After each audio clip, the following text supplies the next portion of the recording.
welcome to today's Q&A. We're going to be talking about Blender.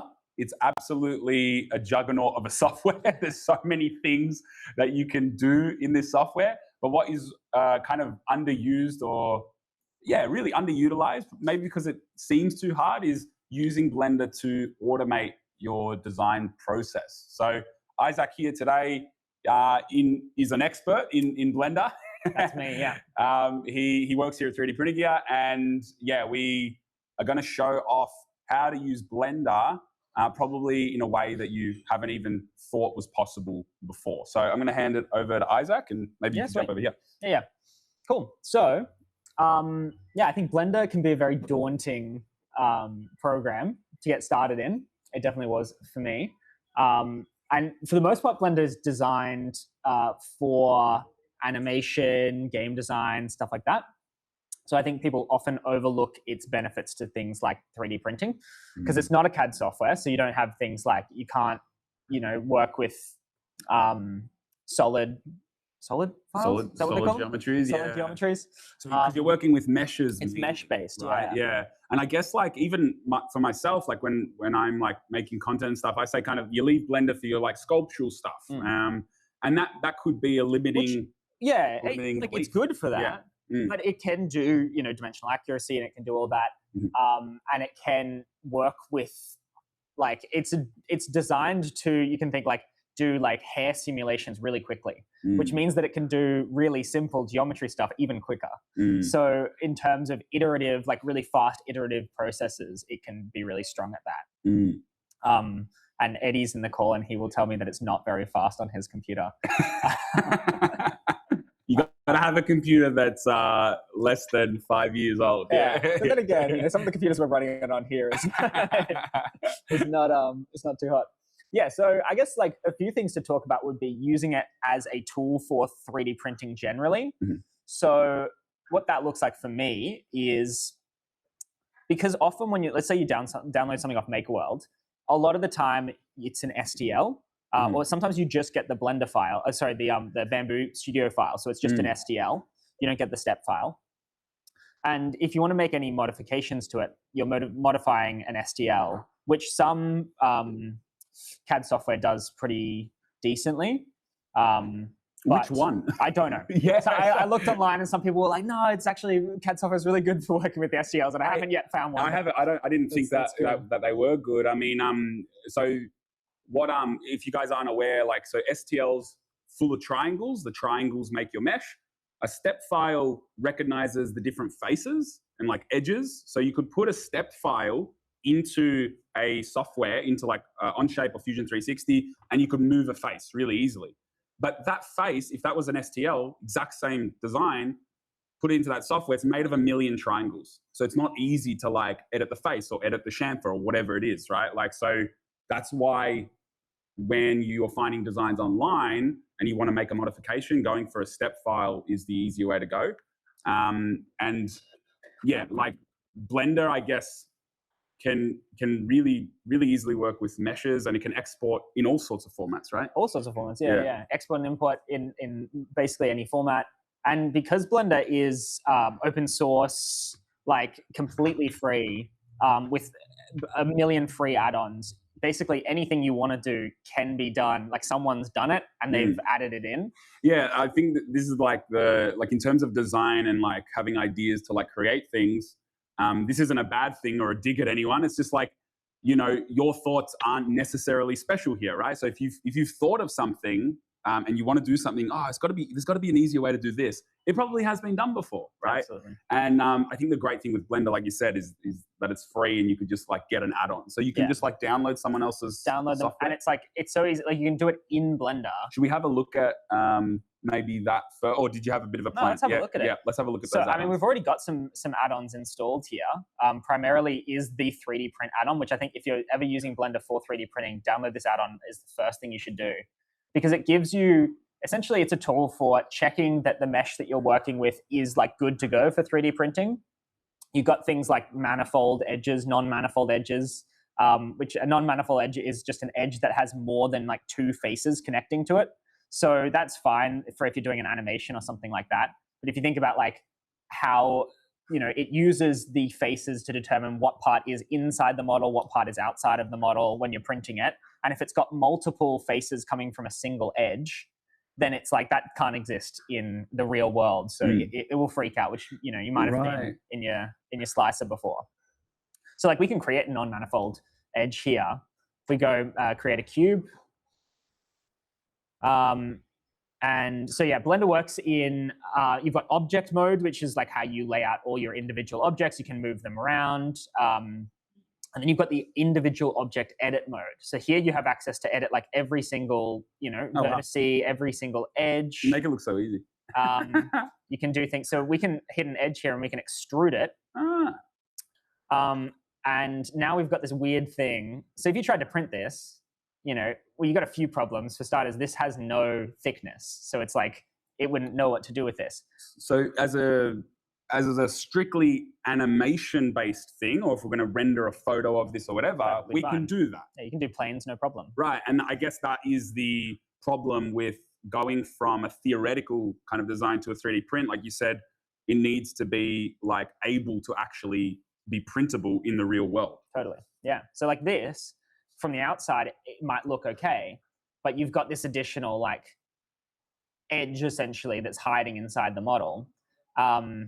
And when it goes to print that, it'll be really confused as to what to do with this face that's like cutting through the model. It'll say like, is it the inside or the outside of the model? Where's the wall going? Exactly. Right. So then this just gives you good tools for checking your model. So it says here, non-manifold edges 4.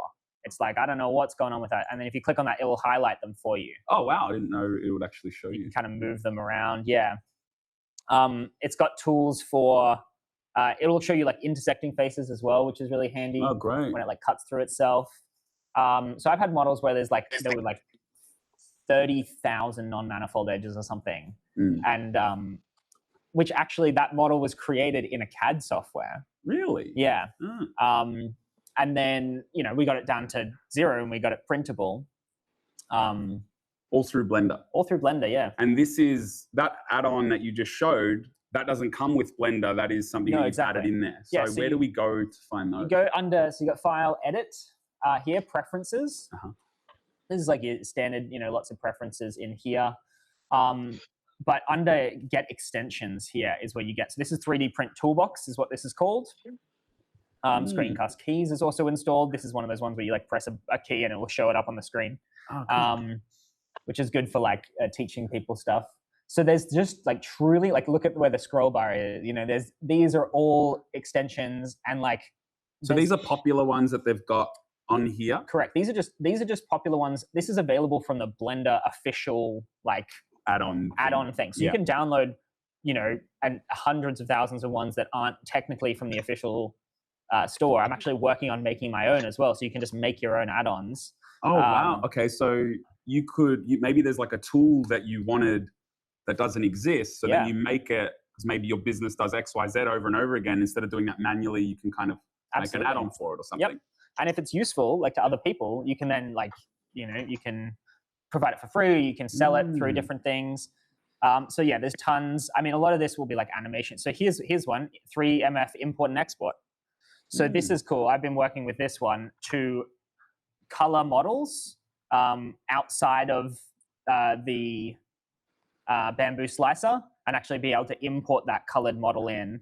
So with with Bamboo, they are very strict about what colors you can kind of import and export. And this like gives you a lot of freedom in Blender to do coloring and stuff like that in a way easier environment than it is in Bamboo Studio, and then import it in.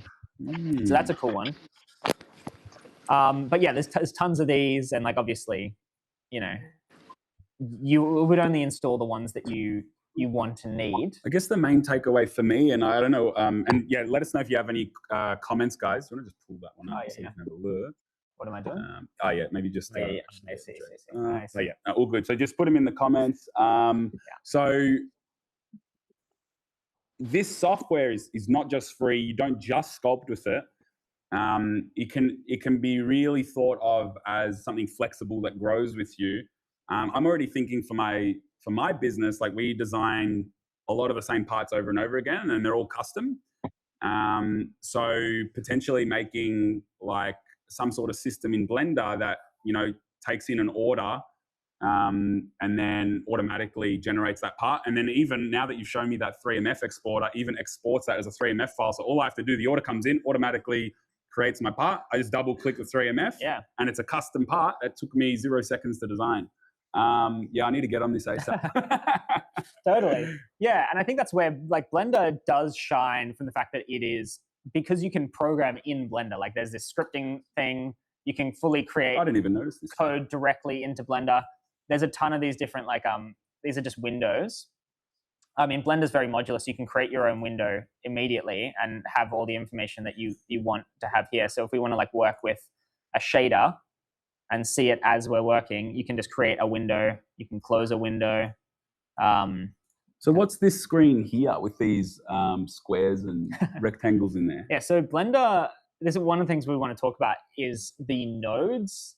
Blender does a lot of stuff using what it calls nodes, which are these things, where it's essentially pseudo programming. So it's like you basically have this as a chunk of editable information, and you can add new ones and you can combine them together in unique and very cool ways, where you don't actually have to write a single line of code, but you get a lot of the flexibility of what you get out of code, which is like you can have,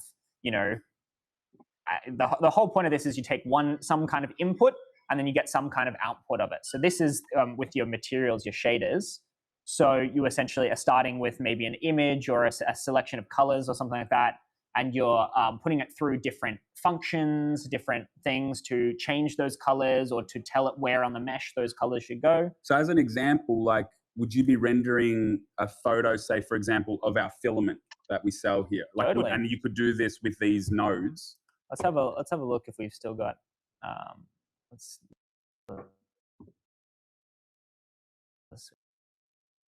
don't need to save that. Some of our filament we did some like renders of, and this is the file so we can actually see what it looks like rendered. We run it up, and this uses a combination of a whole bunch of different things. So this uses so everything you're seeing here is completely like generated. I mean, the spool is just modeled. Yeah. But the actual filament in here is like procedurally generated. No way. Yeah. So it kind of has this like. So all these nodes make that what we're seeing now. Totally. Yeah. Wow. And you can. So this is for renders, but you could do this for models as well, right? Like you could generate. You could have one that takes an STL and applies a texture to it, and then it just exports as a 3MF or something like that, right? And so you've got a few different so there are different benefits to that's cool. The geometry nodes. You can do that sort of thing where it might be like you take in an input, STL, some sort of thing. You could add text to it. You could make changes to it. And then it provides an output thing that you can just import and print. Or you can use it and just create completely new geometry from scratch. Like, for instance, I made one that makes like lampshade designs in this sort of organic way. And then depending on what inputs you put in there, and there's different like random values that you can change, it will like create different twists to it, different shapes to it, stuff like that. So like I think pot plants is a good example. You could create like, a million different unique pot plant designs with the same setup. You basically just have different like settings that you can change. And then you can change things like your radiuses and stuff like that, and it all updates automatically like in a CAD software. Right. So instead of going through and doing that manually, yes, you would spend a bit more time, or maybe even a lot more time setting it up. But then once you have that tool, it's so automatic. Like it basically facilitates that whole design process. Yeah, exactly. So, okay, that's cool. But hypothetically, let's say I'm lazy, right? Or just look how many nodes you've got. Yeah, exactly. That looks intense, right? Is there an easier way? Like, is there a way that I can get someone else's nodes here? What do you call this? What do you even call this part? The nodes. Yeah, your nodes. Your nodes. Someone else's nodes. Yeah. You get someone else's nodes. They've done something. They've made these nodes for pot plants, like you were saying, to design pot plants. Can I just steal them? Yeah, you can probably just steal them. So where would I go to find that? Well, so for starters, you are very familiar with AI. Right.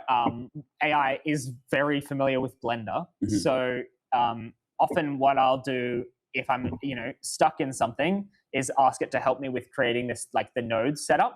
Mhm. And you can even just like be like, I want to create, a node setup that does this. You could be like, I want to create it that one that lets you build pot plants with, custom texture and custom radiuses and stuff like that.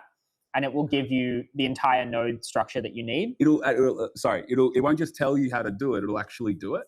It will tell you how to do it, but I'm sure there's a way to get it to actually do it. Right. Okay. I'm almost certain. I've got a Blender integration. I think I have seen people integrate Blender into it. We'll do another follow-up video. We'll have do some research. Yeah. If we can get that going, because I've seen some. I think it was ChatGPT integration into Blender where it was actually generating the models. Yeah. So I believe the software can actually do it for you. But at the end of the day, I mean, there's if you spend that time, right? Let's say you're starting a business and you wanted like a tool that could like apply those textures or make those pot plants or whatever, and then all of a sudden you might spend a day, a week, say you spent even a month on this, right? Then how many different pot plants could you generate with that tool? Like you literally thought you could even integrate it into your website and someone could like check it out on the web page, and create a fully custom design that you print. Totally. Yeah. So the kind of the way that we like to, and this is a bit more business now, but like we don't just look at how long something will take us, but the input, how much effort we put into it, but it's also the output, like how much we get out of that in return. So this is, I guess, for me, something that yes will take a bit more time, but will be high value in the long run. Yeah, and I think you'd be surprised how like it's an initial. It's slightly uncomfortable, but once you get like, if you're familiar with CAD, if you understand how CAD works, if you're familiar with 3D printing, like you've got everything you need to understand how this software works. Right. It's not insanely complicated. There's just so much to it. So a lot of it is just like putting your blinders on and like not looking at like everything. Don't think about UV editing. Like when you look at this, don't think about 98% of that. Just start with like playing around with a model. Making some like, just creating a model, making some changes to it, or importing in an existing model and just trying to make some changes to that. So one thing that I'm frequently doing is I'll download something off MakerWorld or something like that, and it's got like certain dimensions, like it might have screw sizes that just aren't the right size for me, but I can't edit it's an STL. So I can go in and I can just change those radiuses to be a better radius for what I need it for. Or like, sometimes we were creating these swatch things here at work and they had 8 spots when we really just needed 7. So we could just edit the geometry. You can just like remove one of those, which is very hard to do in a way that actually returns a printable file with other software. Like you could technically do it in CAD and stuff like that, but it would just get a bit messy when you're like converting the STL into a step file and then like moving around. So once you're like comfortable moving through the software like that, which I would say takes maybe a week or 2 of some dedicated work, then you can it's a very useful tool. Yeah, definitely. I mean, I can see how. I mean, even for me, right? So I've been using parametric design software for over a decade now.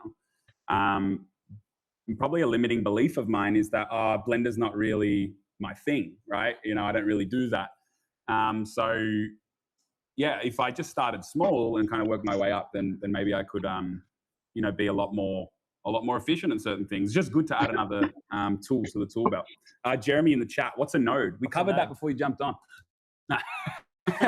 We'll go over it again. So we'll have a look at some nodes. Yeah, let's can we make one maybe from scratch or something? Yeah, let's make maybe one from scratch. Yeah. So let's look at a really intense example.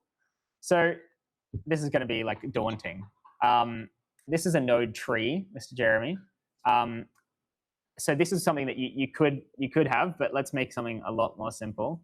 So each one of those nodes does something. Correct. It takes an input and then it creates an output. Yeah. Okay. So if we, let's just delete that. So it's actually good to explain a little bit about how Blender works with geometry. So you can edit things directly like we were doing before. So if we create this plane, we can go in here and we can like extrude things like you could do in other CAD software. We can, cut things in half, and we can extrude different faces and like stuff like that. And they call this destructive. Well, they call this, there's some word for this, Right. where essentially once it's done, it's not like CAD software where you have that timeline. Once it's done, the only way that you go back to your previous version is by control Zing. So it's like not. If you saved this and closed it and opened it, you can't go back to your initial kind of starting point. Whereas in like Onshape or Fusion 360, those parametric design softwares, every step of that design process is well defined. You can go back at any time and make changes. Yeah. So if I like want to bevel these edges, and then I later want to change the radius of that bevel, it's not as easy in Blender to just go back and change like these settings. Basically, it's a one-way street. It's a one-way command, unless you hit the undo button right now. Exactly. Right? Yeah. So that's kind of how you're working with the mesh. Is there a way we can like hide? Oh yeah. Go here. Yep. I'll hide that. Sorry. We can just make it. Yeah. So that's when you're just generally modeling in Blender. And then it has these other things called modifiers, which allow you to make changes that are non-permanent to your geometry. So you could make a change. I don't like that. Yeah, I'm gonna exactly. revert. Yeah. So as an example, like a common one is a Boolean. So you're like cutting or you're adding on geometry. So let's say we wanted to cut this cube out of this mesh. You go here. So under your modifiers, you got a bunch of these different modifiers. You can do things like create, do physics ones. You can do physics simulations. You can create hair. You can do all this stuff. But you can do simple stuff like arrays. And so this one, Boolean. So if we want to cut away this cube from this main thing that we're making, we do a difference one. We're looking for the difference between these two. And we can select this cube. And let's just hide the cube. Now you can see that like it's cut this away, but importantly, it's you can move it around. It hasn't made any actual change to the geometry, and then no matter where you move it, it will continue to do that. Like it will re-update exactly to cut it. So that's the reason we're talking about this is that geometry nodes are a modifier in Blender. So you can actually add a geometry nodes.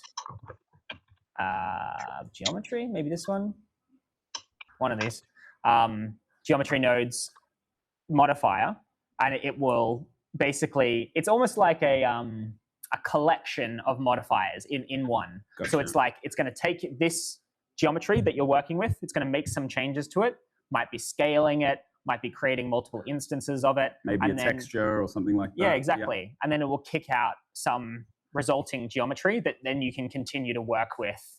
So like maybe as an example, let's do this. Let's move this here.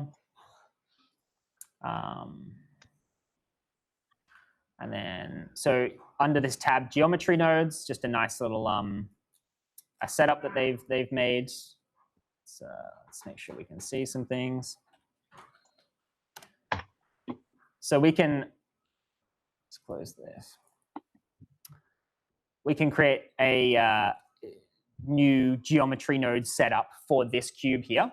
So there's this tab, geometry nodes. You can click on new, and then you have this. So this is a node, Jeremy.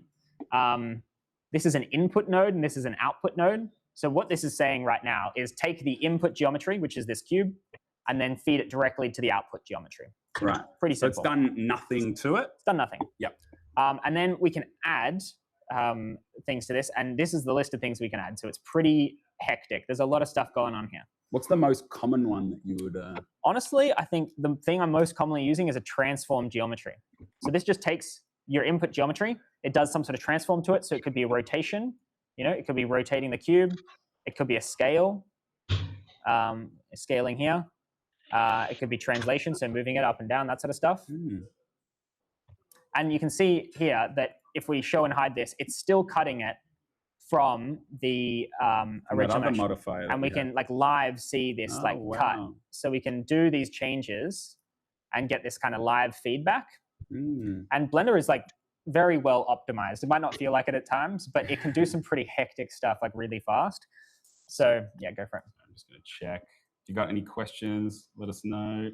All right, all good. Yeah, so we can basically, we can live see all this stuff. We can cut all the way through the model. So that's one, we're making one very basic change to this mesh. And does that just affect that cube, or could you like, you could take more than one model and then apply that? Yeah, you can take more than one. So it sort of depends. So what it's doing is like taking your starting model and then making changes to that starting model and then providing another model as the output. But what those changes can be is like adding another model in. Right. So it can be like, you can add geometry in here. So let's just delete this transform. Let's get our cube back. Let's show it. So maybe I want to add, one thing I'll commonly do is I'll just delete the starting input entirely and just start creating stuff from scratch. So you can create any mesh that you can normally create in geometry node. So we can create another cube here. And now we have all these settings that we can change. Why would you create it in the geometry node instead of just doing it like manually? So it gives you a lot of flexibility in these settings that you have. So you've got, so when you create it for the first time, one of those things that we said about like destructive like modeling design is you don't have any flexibility after it's created to go back. So if you made it entirely in this geometry node, you have control of all of that design process. And if you need that, then that's really useful because you can go back at any step and make changes. Exactly, yeah. This is, you can kind of think of geometry nodes as a parametric design software. And it's probably closer to, I would say, Rhino than it is like Fusion or something like that, because Rhino is a lot more, you define, like it's a lot more typing. It's coding, right? Like it's a lot more coding. Right, exactly. So you can always go back. Now, I like the idea of adding a few boxes and being able to make geometries. So we've looked at a few examples. We looked at the transform, then we can actually make designs. I'm assuming you could even just import STLs or whatever into this. Yep, you can import STLs. And so the same thing that we said about extensions, like where you can get these add-ons and stuff, there are add-ons for the geometry nodes section. So if you find something that you can't necessarily do, or that you just don't want to create a node structure for, go online, you can download like so many. I've got a ton in mind where like it does a lot of the work for you. It creates like array instances of stuff and like. Can you show us where you download those from? Because I guess like for me, initially, I might want to just download one of these and play with it instead of making one. I think BB Nodes add-on is one that I use. So this gives you like, this extends out. So one thing, this basically lets you do anything that you could normally do in Blender through nodes exclusively. So this gives you all your modifiers that we were looking at before, your Boolean, stuff like that. You can do that all through geometry nodes. It gives you a lot of edit mode stuff. So how you can, in edit mode, we can change like the vertices and stuff like that. It gives you that, gives you all those beveling options, stuff like that. So it gives you a lot of freedom there. And then instancing, so that's like your grids and stuff like that. This is starting to get very, very hectic for me. So you can have a look at these. Like these are some Who would chuck in the chat if you think you might be able to use this in any way, or if you have a question about a specific implementation or something. Okay, so Jeremy's saying, why is Blender preferred for organic modeling compared to something like Fusion 360? Good question, Jeremy. So it sort of comes down to what is a 3D model And like, so the difference between something like mesh modeling and something like surface modeling. So because surface modeling is essentially just a collection of mathematical functions and curves that it tells the computer where to. So it'll say like, you got this curve like this, and in the computer it's saying, well, that's like a certain portion of a circle, and you connect these two curves with like a face. That is very useful for when you're creating something that is a perfect curve that can be mapped mathematically very easily. But as soon as you've got something as complex as like a human face, or even not even that complex, like something as complex as, let's see. Even just Yoda? Even just these. Oh, like, the leaves. A leaf. Yeah. Like a leaf is not a super, it's kind of just a series of planes. So with this, we've got a straight edge. Mathematically, it's really easy to define that. And that's why we use Fusion 360, because it can really easily do that. As soon as you have anything like, say, this Yoda face, it's got all these curves. It's not easy for a mathematical function in Fusion 360 to define this. And that's why you need to work with a mesh, right? Yeah. You have all these triangles that define this model. So like one thing that is underrated about Blender, and I think people see this as more of as a downside, but I actually think it's an upside, is in Fusion, if you go to move something and it wouldn't be possible, it just won't let you do it. Right. Like, there's been so many times where I've tried to do a mirror of two geometries and it's like, well, they're going to intersect in this way, so it just doesn't let you do it. Whereas Blender, in many cases, will still let you do it even though it wouldn't technically work. And then it just lets you deal with the fallout, which is like not necessarily a bad thing. Like if, with Yoda, if we wanted to move one of these lines in his forehead further in, you might have even if you had a surface model of that, it has to calculate as soon as you move one thing, it has to calculate everything else to figure out where like the new geometry should be. Whereas Blender, it will let you do that, and it will just like make some changes to the local geometry that you might have to clean up, but ultimately it'll be much quicker, and you'll actually get that small change that you wanted to make for something where there's a lot of vertexes and there's not really a good surface approach to it. So basically, when you have something organic like the Yoda head, we can just edit it through editing all these mesh points, like the triangles. It's an STL file, and then in Fusion 360, we're going to be focusing on very well defined geometry. Yes. That's the thing. All right, sweet. Next question. Is this a good program to use for graphic design? Hey, Mitchell Stanford. This, I would say, absolutely. I think Blender is really strong for graphic design, for animation, for like anything visual. You'll get a lot of strength out of. I was creating some loading animations in there. Like you can just create some animations. You can export a GIF from it. It's got a lot of flexibility. People use it as like essentially Photoshop. Right. It has a completely functional image editing software in there. It's got because you think about, because it's made for animation, it needs to be able to do pictures, it needs to be able to do materials, all that sort of stuff. So it has a lot of flexibility there. So I know that we have Eddie in the chat has been using it to create these kind of complex textures. Do we have an example? We don't have one up here. For the car parts? Of like a leather texture to a part. Yeah. Which is a really cool effect. So this one was scanned. I don't know how, if you guys can see it, we'll figure out with school how to make this bigger. But this was a scanned object. So we get that texture, but you can easily create those in Blender. And just recently, Blender's been put out of the out of the game for this one. Bump Mesh is bumpmesh.com. Really great web-based software. Chuck in your model, chuck in your texture, and it just automatically applies it. And then you can tell it which faces you don't want the texture to be applied to as well. Yeah, and part of the beauty of Blender being open source, you can access all the code for Blender, which means with AI now, so something like Bump Mesh was created with AI. And let's say you build a tool in Blender and you want your customers to be able to use that tool on the web, like not using Blender, because all that code is directly available, you can tell an AI, hey, can you just convert this from Blender code to just like pure JavaScript code, and it will do it. It will give you something that you can work with on the web that lets people like, edit design, stuff like that. And will give you can get it to either give you just code to run in Blender that will recreate that, or you can get it to export that like model for you.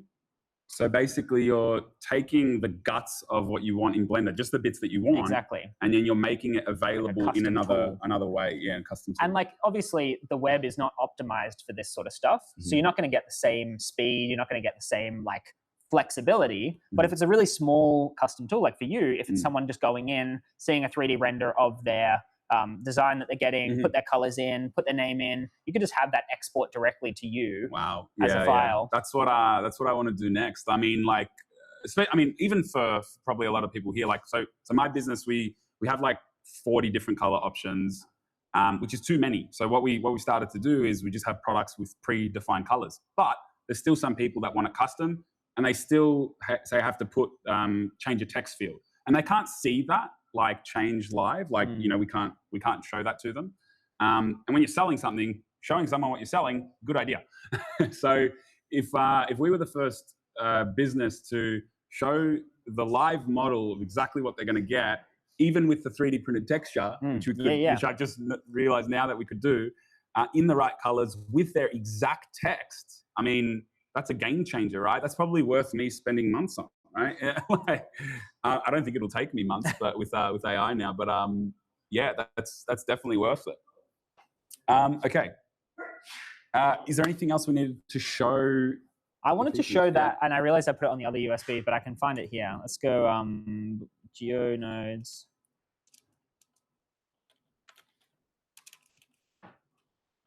Spaceship. Just as an example of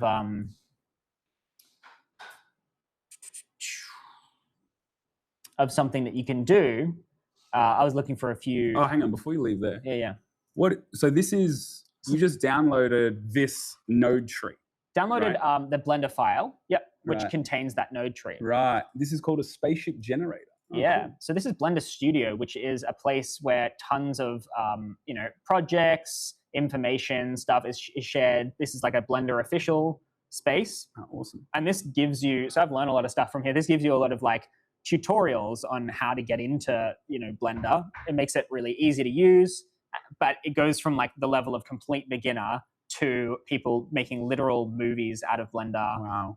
So it's a pretty cool resource that they have, and part of it is just tons of free models that you can play around with. Blender Studio training, and then someone's just uploaded their Blender file here with all these nodes in it. Yes, this is someone's like training, files. Yeah. And this kind of just shows off how you can take. So this is a sort of spaceship created with this Blender tree. And these, it looks complicated to start, but if you look at them individually, really all it's doing is like creating a cube here. Oh, so complicated. It's creating a cube, and it's just like making some changes to this. Like it's deciding, it's just mirroring everything along this axis, and it's just like changing the scale and like what it connects to. Because like overall it looks complicated, but then when you break it down into individual elements, like if you just zoom into any one of these, like that one there that we've got to rotate. So it's just literally rotating by a random value. Yeah. Right, okay. So what this lets you do is with a different input. So this is like, if you've ever done programming, you've got a seed for a random value. So random values are not really truly random. They are calculated based off some seed, and then you grow this random value from it. So by changing that initial seed, you'll get a different random value. Gotcha. So this seed here lets you change. If we bump it up, we'll get like a completely different design. So this is like a completely different sort of spaceship. And because this is all completely random, you can create like any kind, any number that we put in here should produce a completely unique design. Oh, wow. Now this is like, you probably couldn't 3D print this, but something that I've been thinking of working on, because we've been playing around with those kit cards, which you can print. Oh, right. Kit cards, you 3D print it flat, and then you break off those little bits and then glue build them together. Yeah. So something where you can, a like geometry node tool where given some input geometry, it will make it printable like a kit card, which, is actually kind of simple when you break it down, because really you're just like having everything be flat and then connected by these little dots and stuff like that. And then so you could kind of have a one where it creates a completely unique kit card where the size of the tires, the design of the tires are completely like, random, and the body and everything is random. So you just press a button and you get like a completely unique like Hot Wheels car or something like that. Gotcha. Oh, very cool. So yeah, and obviously because it's random, you're going to get some weird, like look at this thing. You could take one of them and then keep doing work with it, I 100%. guess. And I think like for me is like if you were going to adopt this software and you wanted to make, something, you got something in your head, maybe it's car parts, maybe it's, those kit cards that you're saying, maybe it's the vases that we're talking about. Yep. Then you could design one, in a few hours or something like that. Maybe if you just did it the manual way. If you spent longer and you made some sort of tool that allows you to produce a lot of these parts and customize them and change them, you might spend a lot longer. Yeah. But then like on the initial setup, but then you'll have this tool that can like do things, in a lot more efficiency than you could totally before. And arguably you might spend less time. So like for an example, I don't know if anyone here does this sort of stuff, but if you're creating things like terrain pieces for some sort of tabletop game, that is an example where people will often print those pieces. And if you wanted to have areas where you've got like trees and stuff like that, you could go in and individually put a tree every single place that you want it. But one of the benefits of the geometry nodes is you can do things like take an area and scatter points along those area like randomly, and then on every single one of those points you could put a tree, and you could have it select just between a random of a series of different trees, and you can just generate a forest instantly. Right, and that might only take 4 or 5 geometry nodes instead of 400 individual trees that you manually add. Yeah, gotcha. Or even if you don't manually add them, like a grid won't give you what looks like a forest. Like there's strengths where you have this thing, like, so the distributing along points is kind of cool. I made a sushi roll where, all those rice bits were just a random assortment of points. And on each one of those points is like a little rice piece. Yeah. Gotcha. Wow. Yeah. So it gives you like a lot of flexibility. So this is where it's obviously the strength is in something that's not, a mechanical part. You can make mechanical parts. As an example for what I think would be a cool one is like springs. So 3D printable springs, you can, when you're modeling them in, Fusion or whatever, you have to kind of individually model all the different parts to it. And I'm sure there's good automations in Fusion, but in Blender, you can just like, you could just make this thing that creates a spring based on some custom lengths, stuff like that. And it will just kick out, them instantly as a downloadable file. So yeah. Right. If you know what softwares are available, if you have the right tools, then you can do things very quickly. And that's why it's awesome to, thank you for sharing all this, Isaac. Yeah, it's really great. If people wanted to get started, they're just going to go to Blender Studio and you can find some of these models or different tutorials to like get involved. The best to have a play around with it. You have to watch him. He's called Blender Guru. He's Australian actually. Oh, cool. He is the classic. He's been doing Blender for like as long as Blender has existed, and he's got this tutorial, which is the donut, which is like it's like a famous Blender I've seen tutorial. That one before. Yeah. But this is really cool because it touches on a lot of things. Like it's got the geometry, so it's got texturing and stuff. But to see these like what do you call those? The icing. No, the icing. The sprinkles. The sprinkles. That's it. Yeah. That is created by instancing along these points, like a random assortment of points. It's creating exactly like the thing I just said with the trees. Yeah, it's probably just a few geometry nodes that make those parts and smashes it out. And yeah, you can do this tutorial. Like I think it's like 4 pieces or something. You can do it in 2 hours, and you'll probably know more about Blender than I do in that space of time. Go and have a look, guys. But we're almost out of time, so let's get some questions in, and we'll stop sharing our screen now as well. All right. Kashav, g'day. Joe, Mitch, Tyson, Kat, Andrew, Jeremy. How we doing? Anyone got a question for us? Now, if you got a Blender specific one, go for it. Even if you don't, bring up your question. Any wins from the week? Yeah, any cool stuff to share? Cool stuff to share. Mitch, you got any cool stuff to share? Silence. That's okay. Just kidding. I'm just thinking. Oh, hang on. So Tyson, we're doing good. Thank you. Power out though. Oh, no damn. printing. Has someone made? I feel like someone made that. It was a backpack with a little printer on it. Yes, at it was some Formnex or something. No. I think it was something called Open Source, but spelled SAUCE, which is like an event made by these YouTubers. Oh, cool.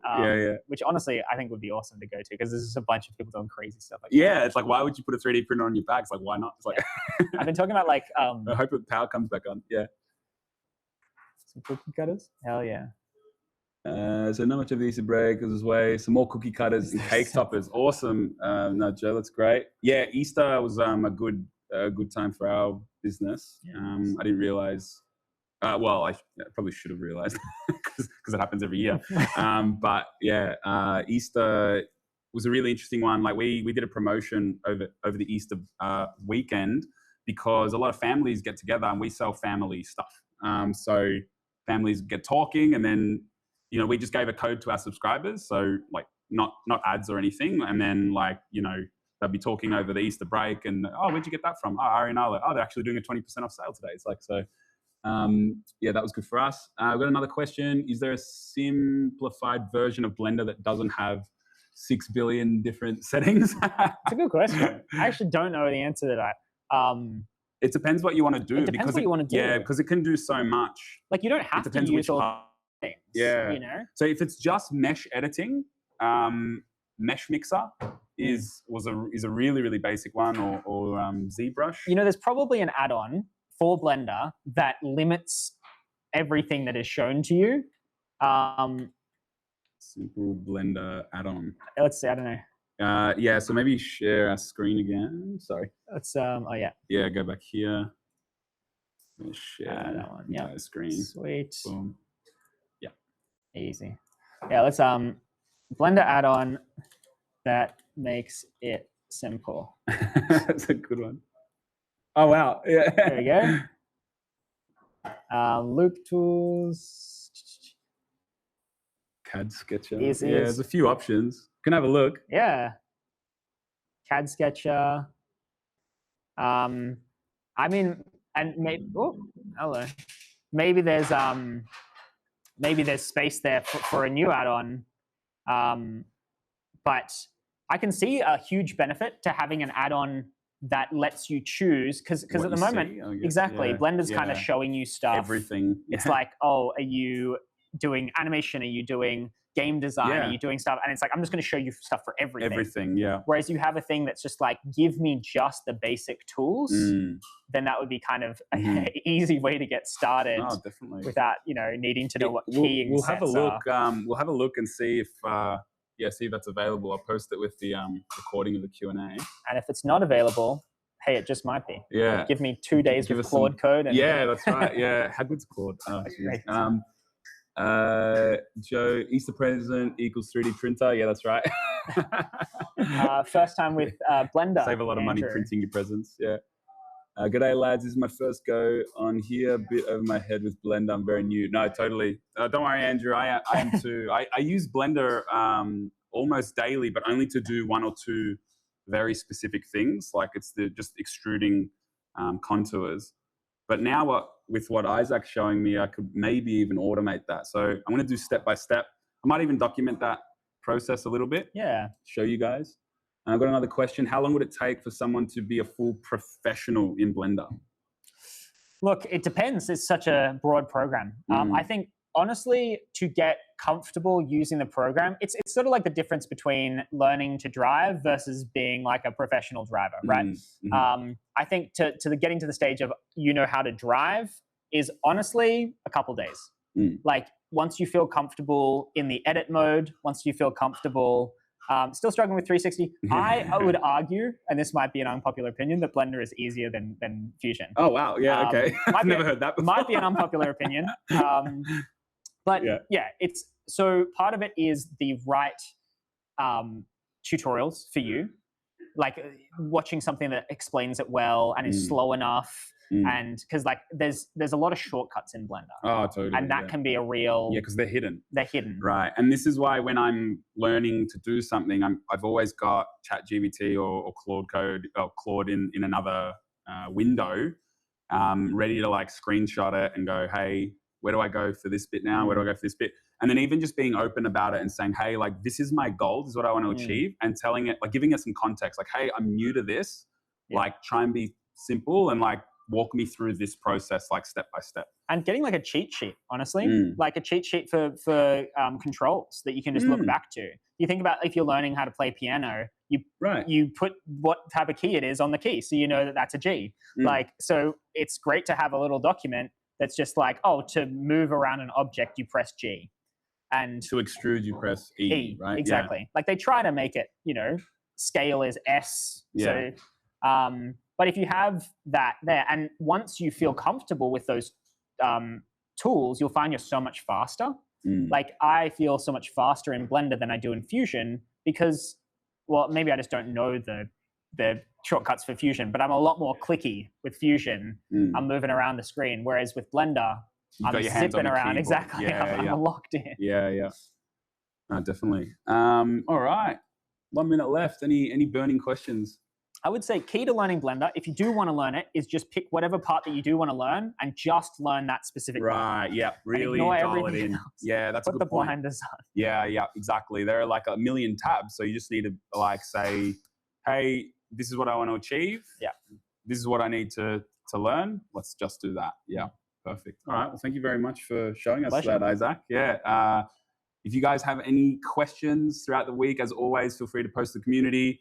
If there is, can I borrow Isaac's brain? You can take Kat. it. Yeah, go for it. Yeah. Unmute yourself if you wanted, if that's what you meant. Blender is tablet friendly. Do you mean?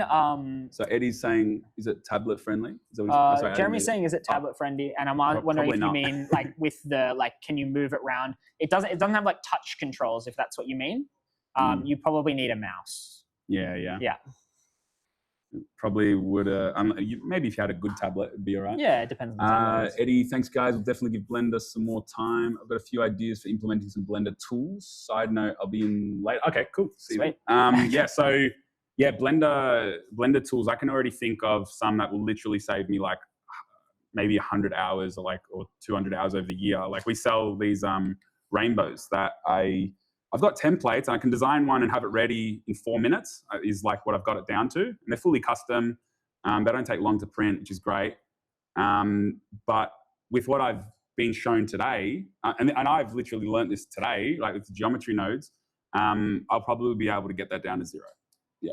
I could probably get it with the order comes in and it reads into a dashboard that I've made with AI, like for our business. All our orders come into a custom dashboard.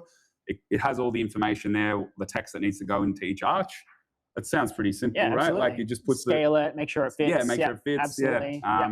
Exports it as a 3MF file, and then we're good to go. So, we sell hundreds of them. I haven't actually looked exactly how many, but it's hundreds a year. So, that's 4 minutes by 300-400, it starts to add up pretty quickly. Yeah. And it gives you that space to do other things with that time, Yeah, because that's not the bit of the business that I need to be spending excited about. It's like, okay, the first time, I got excited. Oh, look how, I designed this rainbow. After the 10th time, I'm like, if I could just hand this off to someone else or whatever. And that's what typically, businesses do is like, I need more people to do this, so I just need to hire someone to do it. Now you just got so many options, like, we've shown you Blender automation, AI, stuff as well, like to help automate it. So it's, it's really cool it's a really cool time that we're in, because if you stay up to date with that kind of tech, then, what would I do with more of that time? Like I spend more time with my kids. There you go. Good answer. Yeah. So Eddie, I think I will make a video on this because I've told a few people about it and they want to see that integration. I wanted to show it the other week on the thing and I was about to, but then I realized I've got like custom information on there. So I'm going to have to, what I'll do is when I go home, I'll just get Claude Code to add a mode where it just changes the customer name and stuff like that. I even made it dark mode and all this. It integrates my website. Got a refresh button. Got like this Kanban set. I've like fully decked it out, and I didn't write a single line of code. $35 a month, but you know, you're getting a lot of value. All right, guys, we'll leave it there. We'll see you in the next one. See you, Joe. See you, Mitch, Tyson, Jeremy, Andrew, Kashaf. Thank you. See you later. Cheers. Thank you, guys. Bye. Bye-bye.